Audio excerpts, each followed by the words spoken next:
Hi, this is Paul, and I'm going to keep working on this. I'm going to talk about spirit and instantiation, especially with respect to law. Yesterday, I caught Hezi sort of holding court there on Jacob's Federecci channel. A whole bunch of interesting characters came in. He was there for quite a while, and I was just, again, listening in fascination to what's going on in the state of Israel with respect to basically liberalism and religion. Now, this issue between secular liberalism and religion is at the heart of the American Christian nationalism conversation. It's at the heart of the revolutionary Iranian situation. It's at the heart of what's going on in the nation state of Israel. And it's very much at the heart of what the world is wrestling with now in many places, especially places downstream from Abrahamic religions. So I was listening to Hezi, and of course I'm doing all this reading on revolutionary Iran. I got an email from Claire saying, if you want to talk about rules, I'm here. Okay, Claire, at some point, I'm sure it'll come. But so way towards the end of this conversation, which was very fascinating to me. I'll put the link to it below if you want to dive into 3.5 hours of it. And it wandered all over the place. I began thinking about kind of the difference between, so I've been reading this stuff out of Iran, that Shia Islam, and what's been going on in terms of their revolution and what they did. And of course, I think both what we call Judaism and Islam are very much rules-based religions in a way that Christianity really isn't quite. Because in some ways, the instantiation of the Lord for Israel is the covenant. And I do believe Islam basically is an evolution of Judaism and Christianity, but more Judaism. Of course, Tom Holland's Shadow of the Sword and the more modern historic approach to what is the real history of Islam here? Is it really sort of the story that they keep telling each other, or do scholars just sort of keep mum about those early years? Because as Tom Holland and many others have pointed out, it just doesn't fit. It doesn't fit. So, and that of course launches Tom Holland into his book Dominion, and where Tom Holland is gone. So, and of course, listening to Hezi is so interesting because Hezi will say things at times which are like, so I'm just trying to figure out. It's saying you're trying to figure out what Judaism is or means, or what Islam is or means, is no less daunting than trying to say what Christianity is or means. It's just that I'm much more familiar with the panoply of conversation around Christianity than I am around Judaism or Islam, but all of them are tremendously diverse, quite old. Islam, of course, quite a bit younger, or younger than the other two. But it's all over the map. But Christian theology is more connected with spirit than it is law. And, I see this in terms of the crazy stuff that happened after 1979 in Iran. And the history is just fascinating. I can't put that book down. Or I can't put that audiobook down. I go back and forth between the Kindle and the audiobook. It's just fascinating, everything that happened. And of course, the fact that all of this is downstream, and they're dealing fundamentally with the Christian invention of the secular. And this Christian invention of the secular took 1,000 years to develop.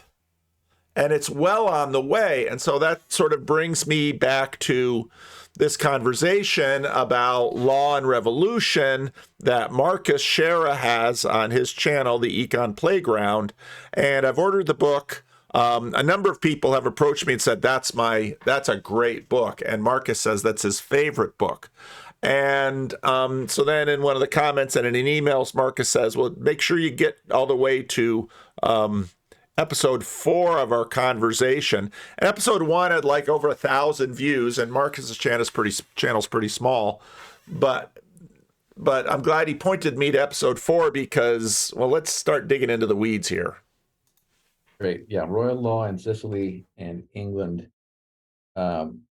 Okay, now we're going to get a little bit into the Normans here. And so just a little bit of background, maybe. Too many tabs. Okay. The Normans were essentially French-speaking Vikings. Their name comes from the Old French Normans, which means Northmen, referring to Scandinavian raiders who were granted land in northern France, Normandy, in the early 10th century. Within a few generations, these Vikings had adopted the French language, converted to Christianity, and evolved into one of the most formidable warrior classes in Europe. And then they conquer Sicily. Now, it's important to think about Sicily. Okay, let's talk a little bit about the Mediterranean. Of course, we have Busatil and his tradition down here in Malta. The Mediterranean was the internet of a civilization. Now, of course, there's the sort of the North Sea, Baltic Sea, and the Norsemen. That was their kingdom. And of course, they came down, conquered here. Here's Normandy. But if your civilization is Mediterranean based, Italy is perfect, which is, of course, no small reason why the Romans, became the lords of the Mediterranean. Because look at where they're located. They're right in the middle. And if you control this link right here, you can pay attention to every war that's been fought in this region. And of course, if you control this body of water right here, you control a lot. Now, of course, the same thing is true of Istanbul. So you've got Carthage in this area, and the Romans, of course, have to fight them, and the Romans conquer them. And right here, if you control this region, you can control the Mediterranean. Of course, Sicily is right there in the middle. Now, one of the books I was reading when I was in Italy was written by the other Holland brother, James Holland, who has a book on the Sicilian invasion. Now, of course, during the Second World War, the Allies full knew that Italy was a very poor partner to Germany in their cause, and that they were fragile, and without too much, the Italians would flip, which is, of course, why the Germans invaded them, because when the Italians did flip, the Germans didn't want that access up through the south. And, of course, then the Allies begin their invasion of Italy. First they were fighting in North Africa, and when they finally cleared out, of course, the Germans came into North Africa to rescue the Italians because the Italians wanted, to a renewed Roman Empire. And so the Allies beat the Germans in North Africa. And then, of course, the next hop is Sicily. And this geography is very ancient and very old. And so if you're Northmen who have basically starting to rule, expand your empire from the Baltic North Sea Empire down through France, and you're going to take on these empires down here, Sicily is the place to be. Now, Sicily is a very interesting place because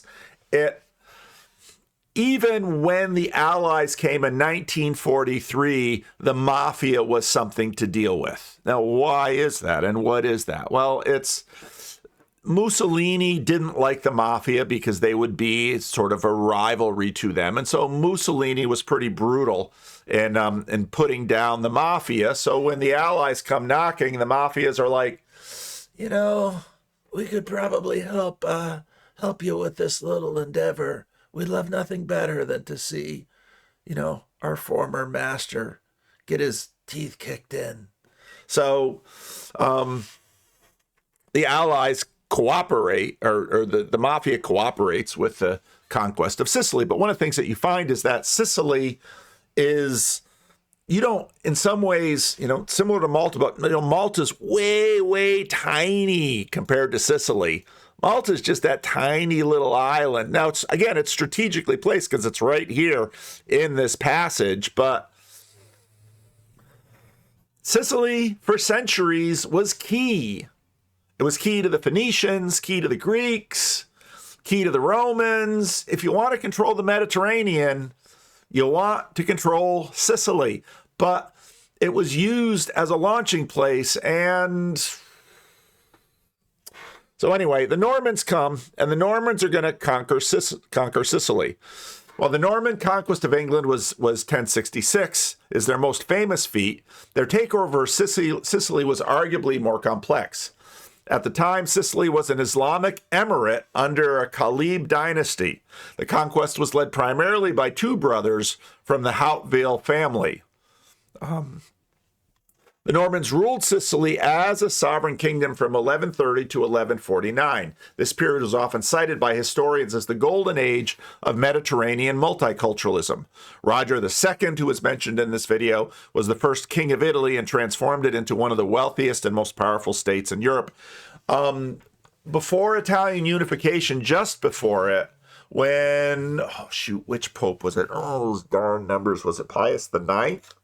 When he fled Rome, he went to the king of Naples, the king of two kingdoms, basically, Naples and Sicily, because Italian history is fascinating. Mediterranean history is just fascinating. So anyway, the Normans get down, then they conquer it. And he was the first king of Sicily and transformed it into one of the wealthiest and most powerful states in Europe. A melting pot. Unlike many medieval rulers, the Normans in Sicily were remarkably pragmatic. They employed Arab administrators, Greek bureaucrats, and Latin soldiers. This era birthed the Arab-Norman style, which you can still see in the Palatine Chapel in Palermo, a mix of Byzantine mosaics, Islamic muqarnas, ceilings, and Romanesque structures. I gotta get to Italy. When the last legitimate male heir died, the crown passed to the Hohenstaufen dynasty of Germany through the marriage of Constance, daughter of Roger II, to the Holy Roman Emperor Henry VI. Though bloodline continues through Constant, the distinct Norman administration was absorbed into the broader Holy Roman Empire. All right, so there's a little bit of background. Let's go. So I understood the main point here to be that the separation of the spiritual and secular regions of life gave rise to a territorial conception of a secular ruling king, and the king as a lawmaker. And this led to a professionalization of administration, bureaucracy, and courts that paralleled and in some ways were influenced by papal authority and the structure of the church after the papal revolution. The chapter goes into giving examples from the kingdom of Sicily, the Normans in Sicily, and then Norman England. And there's a little bit on Norman England before Mr. Hall takes over. So yeah, what should I say about this? The Berman gives 9 points about how the king changed. He was no longer the supreme spiritual ruler, no longer a chief lord, but had authority to rule his subjects in his territorial domain, not just his clan. He was seen to have a role of keeping the peace and doing justice. He developed bodies of professional court and professional administrators. The king was seen as having the right and duty to legislate for the first time. He developed his own body of law, he being the king, not any particular king. And in political theory, there were constitutional constraints arising from a theory of law, right, and duty. And in political practice, the power of the king was limited by power of various communities within the kingdom and the clergy. And finally, kings constituted an international professional elite. They kind of respected each other and established, they became focal by kind of being the powerful people who respected one another. Um, maybe some quick points. It was, I think, if I understand this correctly, the secular power or idea of royal law comes in consequence of the papal revolution through maybe three main ways. One, we talked about in an earlier meeting how there's kind of a dialectical defense of secular power that comes out of the separation of spiritual and secular regions. So the church says we're dominant in the spiritual region and not in the secular, and that's what gives us power. And then the secular says, okay, now that means we have a domain and it has to be respected. And they use that theoretically to advance the idea of secular power. Um, Secondly, there was competition between secular and ecclesiastical courts. And thirdly, emulation. And so just as a couple of examples, the idea of king as legislator is perhaps influenced or at least parallels Pope as legislator for the church. And the administrative structure, for example, the chancery comes to the Pope first. You have to administer the church, and kings are being influenced by that process and putting those kinds of things in place. Finally, interesting is law. If you want to, the thing that was most interesting to me again, and it kind of has come up before, is that if you want to rule by means of law, you as a king start creating theory and practice that limits you. So if you think I need to rule by means of law, you start to establish this thing called law, which philosophically can become the idea of rule of law. So if you're going to rule by law, then there's a possibility there's a rule of law. And also, if you're going to rule by means of an administrative apparatus, that administrative apparatus takes on a life of its own, separate from the person of the king, separate from the absolutism of the king. And those things can serve to constrain absolutism. So the two examples that people talked about are Roger II. The Normans go down to Italy as the word I'm looking for, merchant soldiers. Or what's that? What's the one word term for that? Mercenaries. Mercenary. Thanks. Great. Mercenaries. And they're just awesome, and they take over. And they take over Sicily too. Roger II is on page 419 described as the first modern prince who establishes a law of kind of royal law in the first sense. I understand Berman to be saying that the extreme cultural diversity of Greeks and Islamic cultures and others. I guess the Franks are there too, and the Italians and Lombards. I don't know. I forget who's on Sicily. But the extreme heterogeneity of culture means that there's no strong sense of law that unites everybody. And the king doesn't establish all the law, but he establishes a very strong sense of law to bring order to what's going on. And Berman is highly impressed. I don't know what more should be said about that. The other example is Henry II in England. So that both, he says that if Sicily had succeeded, if Norman Sicily had succeeded in being permanent, it was kind of after, I think, Frederick II and the Normans lost power in Sicily. He says if Sicily had remained, the Kingdom of Sicily had remained to this day, we wouldn't really be talking about Norman England as the model as much as we'd be talking about Norman Sicily, because a lot of the precedents and what's impressive about Norman rule in England and Normandy came first in Sicily. Cultural and technical qualities of the Normans made them able to do these things. And there was also mutual influence and definitely some learning from Sicily, if not direct copying or imitation. So with that, I guess we should maybe open up to questions. Yeah, I guess I'm interested. I didn't know too much about Sicily before reading this, and it seems like they are very much an early model of the rule by law and almost like an autocratic state, right? The way that we think of one today, but in the medieval era, right? And so I'm interested in what you said where okay, so a king wants to rule, like basic as a verb. He wants to rule, right? And one of the means of rule is there's either just going around and pushing people around, giving orders, right? Or by giving laws. And we can kind of make a distinction between orders and laws. Like orders is me telling you to do a particular thing, whereas a law is generally, I want you to act this way. And in this environment, rule by law is somewhat more efficient because you can create stable expectations, right? And you can maybe more efficiently communicate to your subjects the way in which you want them to act, backed up by force, of course, right? But it's the whole advantage of ruling by law is that you yourself are acting in a somewhat stable way. And so I'm really interested, and I was curious if we could tease out why rule by law would eventually lead to rule of law, where the king himself, even though he's the one that's initially writing up these laws and ruling by them, they end up constraining him to some degree because he has to actually meet the expectations that he set, or else he's sort of damaging his ability to rule by law in the future, right? Or for his descendants to rule by law in the future. That's what I sort of took out of what you just said, Andrew. Yeah, let me just say, in the way you phrased it, though, Berman in the conclusion says it wasn't inevitable.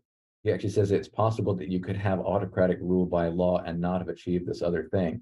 And so it's not like an automatic evolution. The ideas and other things have to be in play. And that's why so much of the papal revolution is important for him, because all these things are coming together. But yeah, what makes it possible or likely to go from this rule by law to rule of law? And maybe what happened, why did it specifically happen in the Western legal tradition? One idea, and my touchstone is like Magna Carta, so I'll use Magna Carta as an example, is you sort of issue, and Magna Carta is issued and the king has to follow it. And he sort of had, like, he's constrained now. And one of the things, like, on the table, on the bargaining table, is like, okay, barons, you have to hold, like, part of holding up your end of the bargain is holding up a version of Magna Carta for your own vassals. And so if the king is sort of going around and saying, like, look, you're treating your vassals poorly and you're doing all this stuff, one way to get them to treat their vassals better is to treat them better. So by submitting to Magna Carta, you're getting them to also submit to their own little version of Magna Carta. So something like that. There's some dynamic going on there as well with the issuing of further legislation, not just charter. Okay, that whole video link is below. There's a playlist, and you can watch the whole playlist. You can watch all 4 videos of them treating the book. I found the book used on Amazon, so I'm waiting for some third-party bookseller to mail it to me and to get here. I could have got it all the way already at Kindle. It's not a cheap book, but used it's a little bit cheaper. Let's unpack some of these ideas.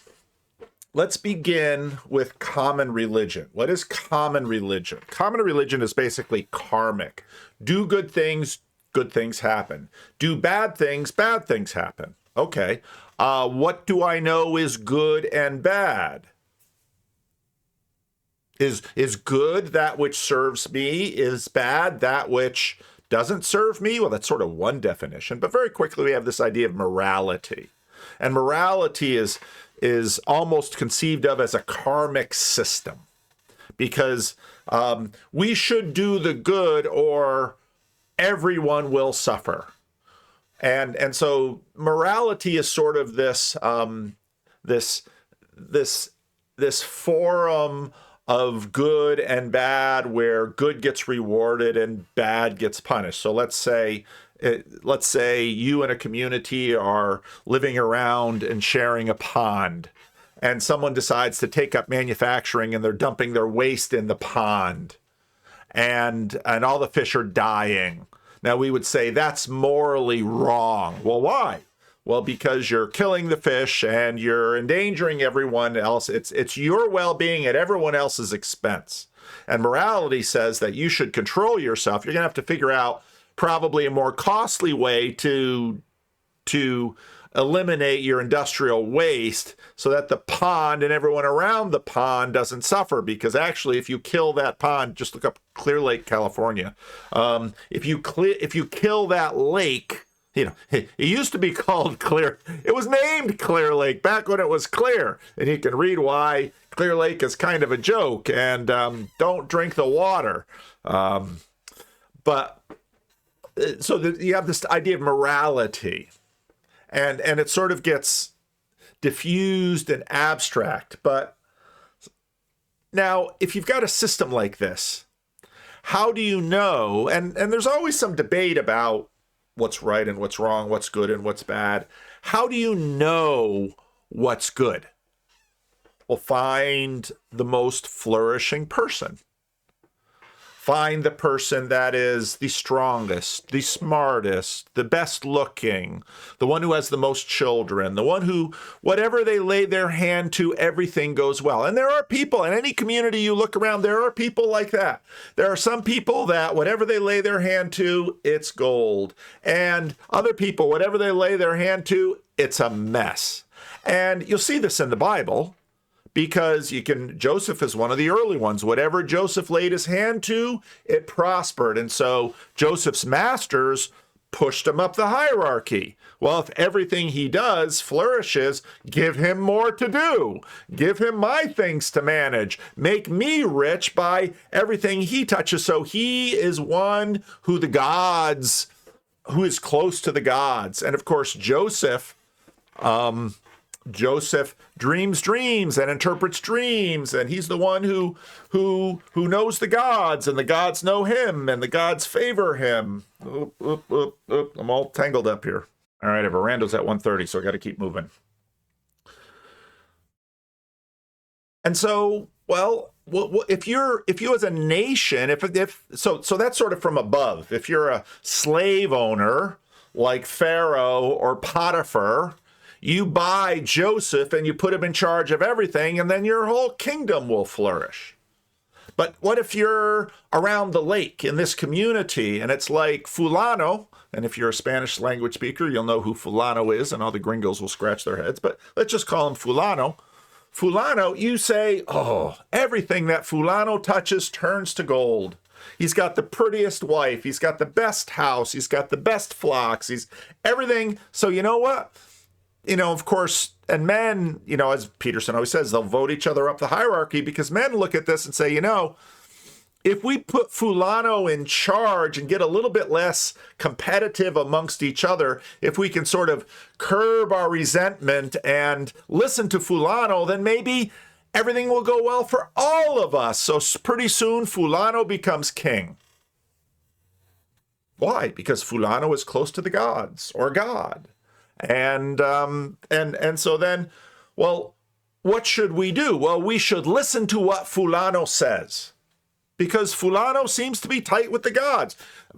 Pharaoh listens to what Joseph says. Potiphar listens to what Joseph says, except for his wife. She mucks up the situation, but good thing for Pharaoh. So on and on and on through history, you see this, that the person at the top of the hierarchy is the one through whom divinity works. And so find the best king. And this is part of how ancient empires work, because you'd think ancient empires would be rife with petty rivalry, which they are.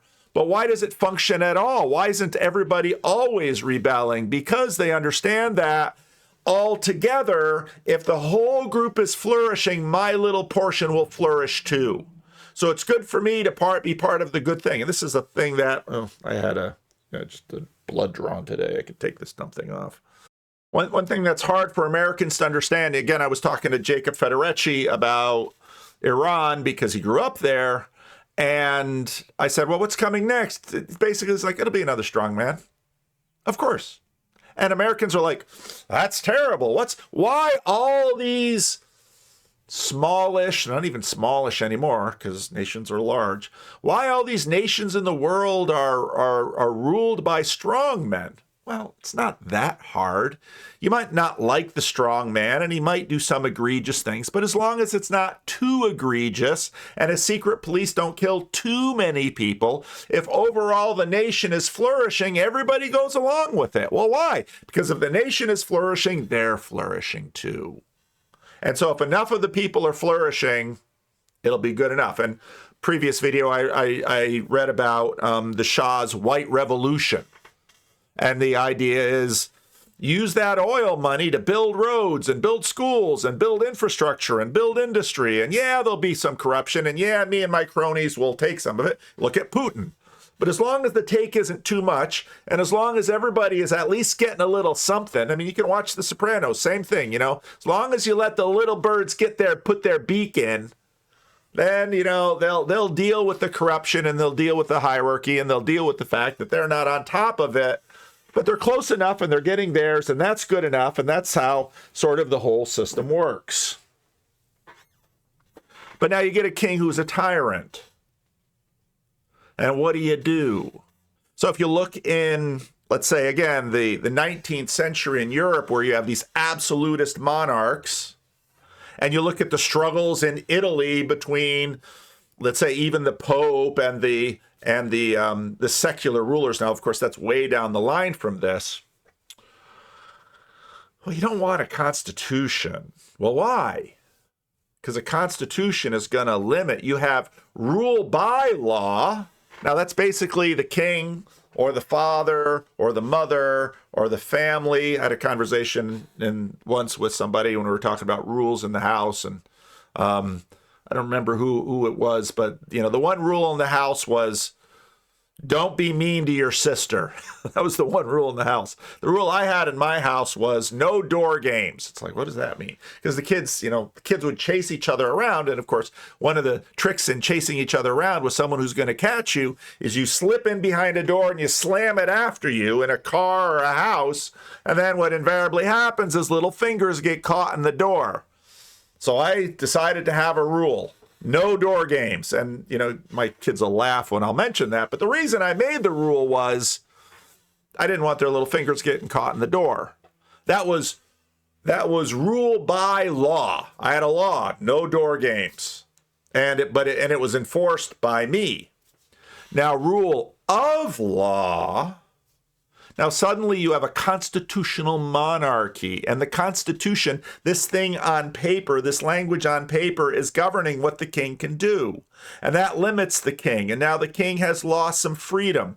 And again, in those early years, 79, 80, 81, and in the 80s in Iran, there's all this debate because they sort of instantiated the 1906 Constitution, but they didn't really change it. And like Khomeini basically had veto power over it. But what you see in that situation is this classical struggle between human rule and law. Now why law? Well, law has a couple of advantages. So one way that, let's say, the Lord can rule over Israel is bless those who keep the covenant, curse those who violate the covenant. But what if the covenant is sort of vague and foggy? So you've got the 7 Noahide rules. And if you look at that, just go ahead and Google list of 7 Noahide rules. And then you read the end of C.S. Lewis's Abolition of Man, and you find his discussion of the Tao. You'll see that there's certain laws that are pretty much universal in the world. Don't sleep with somebody else's wife. Don't kill your neighbor. Don't steal from your neighbor. When you go to court, tell the truth. I mean, just they're in the 10 Commandments.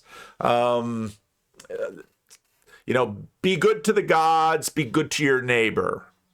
So, but if there's no such rules, then everybody's just sort of watching the big man of the village and watching him prosper and watching why, you know, never without reservation, but everybody's like, yeah, we'll let him be the big man. We'll let him be in charge and we'll do what he says. And we'll do what he says through a combination of, well, he seems to give good advice and we all prosper if we listen. And if we cross him, he and his henchmen will smack me. And you can, thinking about Peterson and the chimps and the alpha chimp is the alpha chimp who can sort of keep the female chimps happy and keep the male chimps happy. If an alpha chimp becomes too tyrannical, two other strong males will beat him down. And you just find this throughout human history. But at some point, someone's going to watch the big man and say, there's some patterns in what he does. You notice he always does this and doesn't do that. So I know a person who used to run an office in the California penal system. This wasn't in a prison or anything. It was here in the Capitol, and they administered the California prison systems. And she had a rule in her head. She always kept the same number of men and women in the office. So if somebody left the office, she would always hire. She never told anybody this because she couldn't tell anybody this. Because if she would say to someone, "I'm going to hire another man now. I don't care if there's a woman who's more qualified," and this was a woman, African American woman no less. She would always keep her numbers of men and women happy, and eventually her office workers figured this out. Because they've seen other offices which are more men or more women or something, and hers were always balanced. And so one of them came up to her one day and said, "You're going to hire another woman, aren't you?" Now, she didn't say it in the office, but I'm her pastor, so she told me. Why? Because she just noticed that if you have too many men, well, but if you have too many women, so just keep them even, and they seem to work better in the office. Well, at some point, somebody writes down a rule and says, equal number of men and women. Okay, now you got a rule. But now you got a rule, and what if you're interviewing people, and the slot is sort of for a woman, but you get an exceptionally competent and gifted man that you think, ooh, we really need him in the office. If you have a rule, suddenly your office is poorer. So, rules were made to be broken. There's an exception to every rule. We have all these sayings about this. And so I'm going to hire this man, and we're going to have 6 men and 4 women for a while, but that'll be okay because this one guy that we hired, he's exceptional, and he'll make the whole office. And this is where you have these limitations of rules. And when Marcus and I were talking, we talked about the limitations of rules. And so you have this constant tension between human beings and rules. Because human beings, and we've been talking about closed systems and the Gödel principle. Reality is too complex, combinatorially, explosively complex, that rules are good, but they can't be everything, because new situations come, and if you've got wisdom and if you've got insight, now, of course, where do wisdom and insight come? They come from the gods or from God. Then you can break the rule and everything will be good. And so this is where you have sort of the limitations of rules. And of course, any system of sufficient sophistication and wisdom and experience will know this. You need the application of the rules. And so in our American system, we have the executive branch who executes the rules that the legislative branch develops. So we're going to have to talk about why you have multiple people developing rules and not just one. But, when we talk here in this, the king gives the rules. That's rule by law. Rule of law, the king is under the rules. Now, in the United States, of course, we have no king, except Trump, who acts like a king. And some presidents act like kings more than other presidents.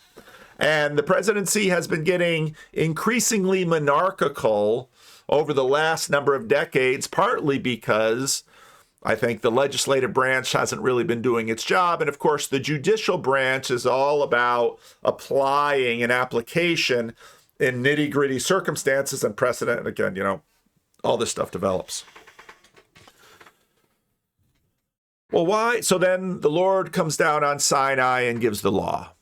And it's not just the 10 Commandments, it's the law. And, you know, you can, well, if you really sort of chop it up, I mean, 613 rules. But then, of course, once you have that, you begin to notice that not all these rules really fit. And I've mentioned before, do a careful study between Exodus and Deuteronomy, and you'll notice that there's some evolution, there's some migration, some of the rules get adapted. You know, you've got a whole bunch of desert wanderers living in tents, and you've got a rule: if you have a flat roof, make sure you put a little fence around it. You have a little building code in a bunch of people living in tents in the desert. Why would they need a building code? They're living in tents, for Pete's sake. Oh, but there's a building code. Well, why? Well, once they started having buildings, you know, and they'd have these flat roofs, and some guy's up there at night sleeping up there because it's cool, and he wakes up and he stumbles and he falls off, and it's like, you know, if you just put a little fence around that, around your rule, if you woke up in the middle of the night and you had a little too much to drink, you're just a little groggy because it's in the middle of the night and you can't see, you're probably not going to plunge to your death. So let's make a rule, okay? We'll have a rule. And of course, this multiplies as your civilization gets more complex, as there's more interactions, as there's more things going on. Rule, law. And sometimes the law gets too much and complex. You have to sort of sweep it away and build over. And so you just got the history of this going back and forth and back and forth and back and forth. Now, they nicely talked about the fact that even if you're an autocrat, even if I'm an autocrat of my home and I have my 5 kids running around, and I'm not going to make a lot of rules because I know the limitations of rules and I want the kids to learn some good sense. But every now and then we need a rule. So no door games, no slamming doors when you're playing your chasing games. You can have chasing games, but no door games. Because chasing games, you might fall, get a skin knee or something, but I don't want to run to the hospital with severed fingers, okay? I don't want to do that. So let's not do the door games. So rule by law, rule of law. But then what are laws? You know, I had the video and I talked about the fact that institutions, laws and institutions aren't in some ways institutions made up of all these little laws. Like, let's say, the institution of marriage. Now, you can't go and find the law book of marriage, but then you kind of can. You're not allowed to. You have responsibilities towards your wife. There are things you can't do to your wife. You have responsibilities towards your kids. There's things you can't do to your kids. And so there is law in these institutions. But again, this is where you get spirit and instantiation, because laws are basically instantiations of the will of the monarch.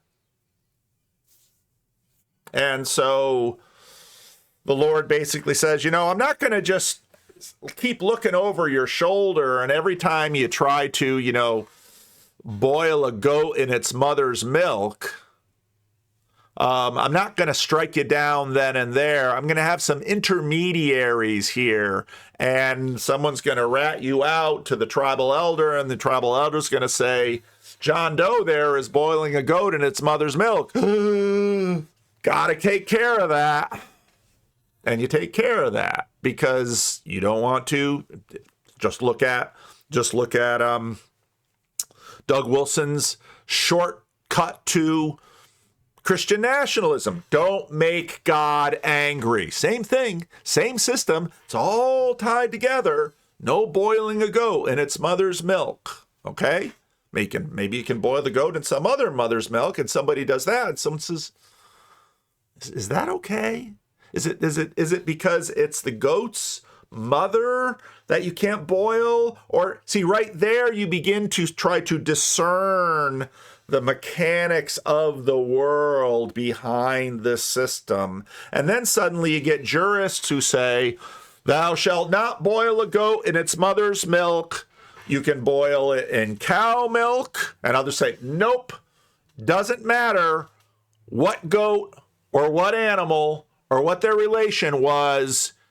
You need a dividing line in your kitchen. You need the cheese over here and the mutton over there. And thou shalt not put cheese on top of mutton. 2 microwaves, 2 stoves, 2 pots and pans. Well, just be vegetarian and you can like duck the whole thing. What about the Daniel? Everybody wants the Noahide code. What about the Daniel code? I mean, what about the Daniel diet? Nobody's done that. I guess everybody's done that. So you see, again, then you get all of this. Well, God said no boiling a kid in its mother's milk, but he didn't sort of lay out all the instantiations because it's combinatorial explosive. So we have to sort of try to figure that out. And so, well, who should figure it out?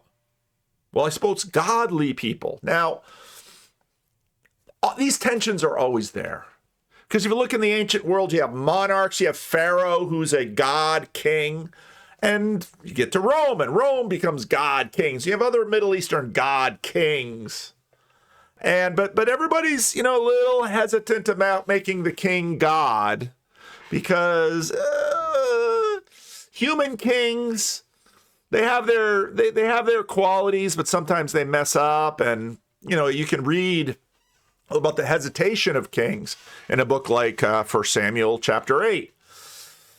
The elders are like, we heard about this new thing. It's called kingship.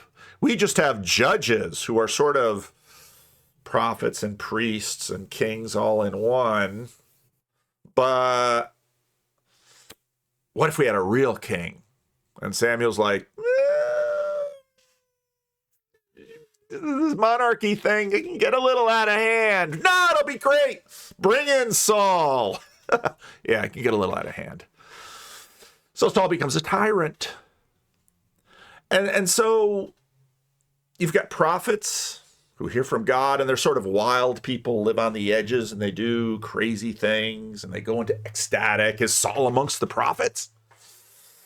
And then you've got priests who they're following the rules, and they're doing the sacrifices properly, because you've got to get it exactly right, or you're not going to get the divine blessing. And then you've got the king, and in some ways this is sort of the even our tripartite government in the United States. If you look at it, you'll find Eusebius talking about Jesus as prophet, priest, and king, but hate to tell you, the theologian that really sort of doubles down on this, none other than killer of Servetus, not mentioned in the Epstein files, John Calvin, the Frenchman. He was French. Jean Calvin. John Calvin sounds so much more Scottish. So Jesus comes along, and this is something that's interesting, whereas there's one God and Muhammad is his prophet. The woman at the well, when Jesus says, well, actually, you've had 5 husbands, and the guy you're living with now isn't, you must be a prophet. Jesus is like, a lot more than that, actually. Jesus, of course, is welcomed into Jerusalem as king. And then, the book of Hebrews, he's our high priest. Jesus as prophet, priest, and king, all in one bundle. And he goes up, Jordan Peterson talks about the Sermon on the Mount. Go up, Moses, you have heard it said. Jesus on the Sermon on the mountain Sinai, law, giving the law. But Christians are given the Spirit. And it doesn't mean that they're against the law, but this obviously within Christianity has been a long conversation. And within Protestantism, downstream from Luther, Lutherans, of course, have this law-grace dichotomy very strong.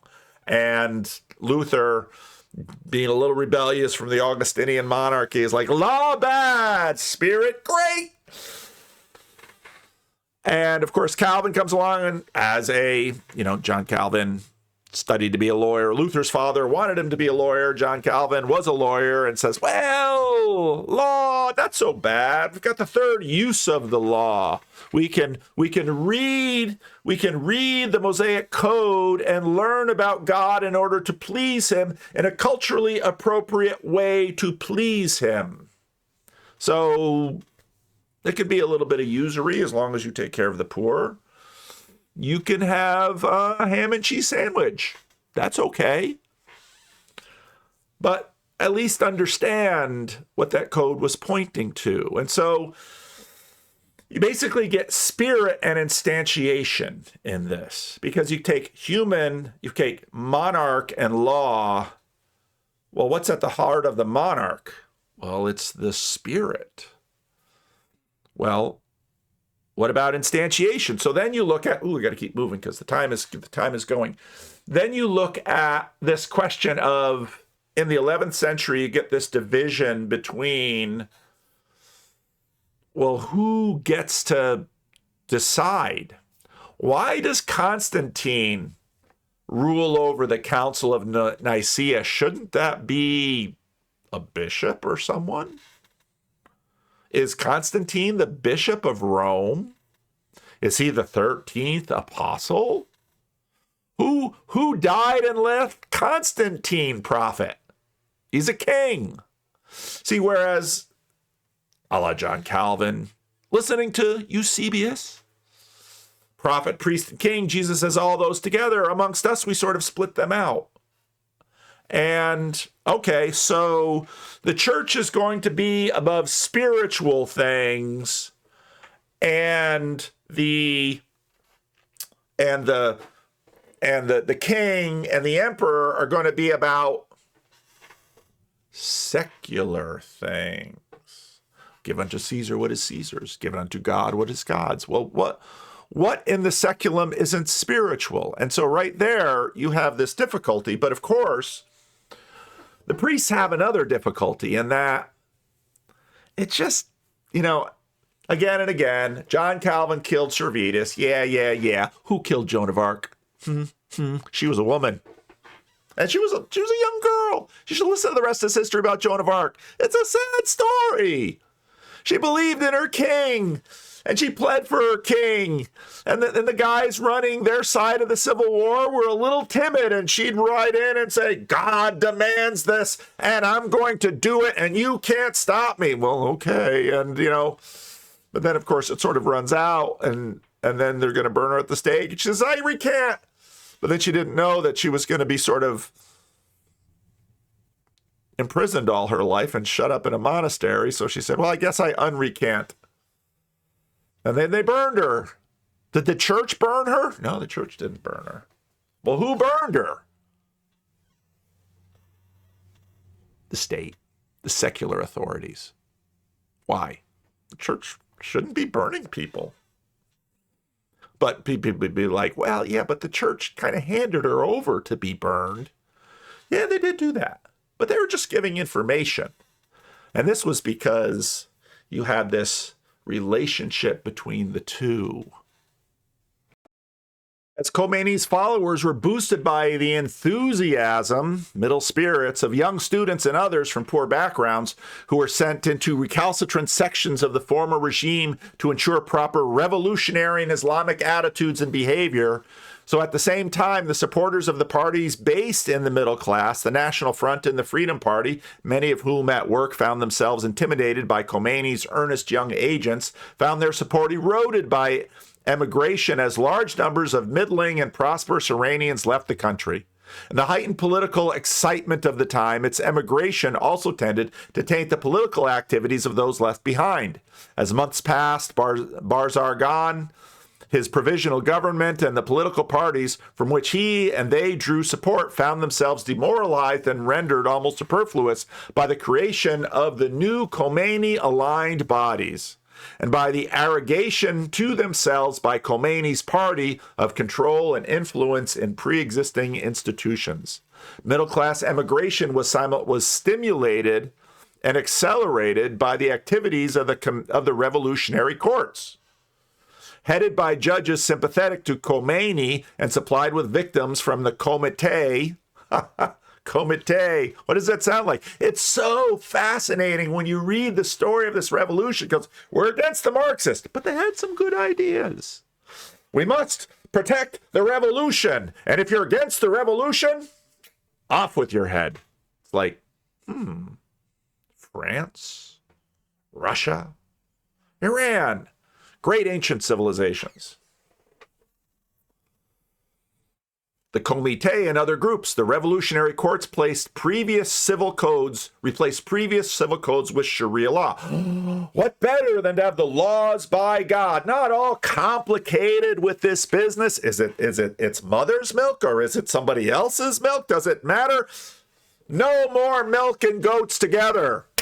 We're having law. And operated under the particularly harsh revolutionary version of it, condemning former functionaries of the Shah's regime and others like prostitutes and allegedly corrupt business people for crimes justified from Sharia law, like being at war with God and spreading corruption on earth. My neighbor's clearly at war with God. Have you seen his lawn? Corruption on the earth. Most prominent of the judges, I can't say that guy's name,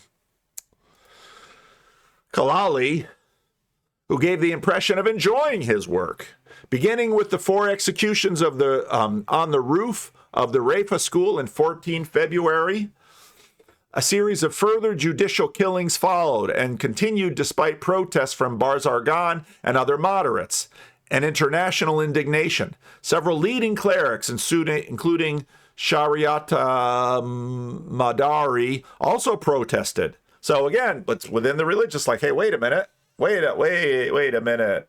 Yeah, you got a lot of religious zeal going there. You might want to pull off that a little bit because you know what? A lot of people get killed. No, but we're under the power of spirit here. Don't bother me with the instantiation of those laws. We've got a middle spirit that's looking to rumble. The accused, most of whom were former members of Savak, army officers and police involved in the repression of the previous months, usually had no defense lawyers. Condemned men were often shot dead shortly after being sentenced. 14 March, the courts were executed 70 victims. Following the complaints, Khomeini ordered a halt later in March, but the trials resumed 6 April after Ayatollah Montazeri and a committee drew up guidance for their operations. Ooh, now we got some rules. Not enough rules.